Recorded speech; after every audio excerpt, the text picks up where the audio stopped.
আমি তো কাউকে ঠকাইনি, আমি ঠকলাম কেন? আমি তো কারো বিশ্বাস ভাঙি নাই, আমার মানুষ বিশ্বাস কেন ভাঙবে? আমি তো কারোর সঙ্গে প্রতারণা করি না, তাহলে মানুষ আমাকে কেন প্রতারণা করবে? প্রশ্ন আছে না নাই? মাথায় রাখবেন, এটা ছোট্ট একটা উত্তর দিচ্ছি, অলওয়েজ এটাকে মাথায় রাখবেন।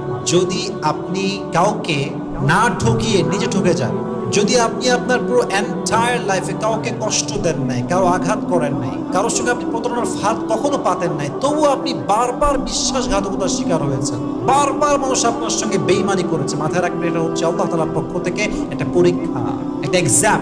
হি wants to see that how you face this exam, how you pass your exam. আল্লাহ দেখতে চায় যে আমার বান্দা আমার তো পরীক্ষায় পাস করে কি করে না। তাহলে যে ব্যক্তি কাউকে ধোঁকা না দিয়েও ধোঁকাবাজির শিকার হয়, যে ব্যক্তি কারোর সঙ্গে বেইমানি না করেও নিজে বেইমানির শিকার হয়, তাহলে বুঝতে হবে তাকে পরীক্ষা নিচ্ছে একজন। আওয়াজ দিয়ে বলেন তো তিনি কে?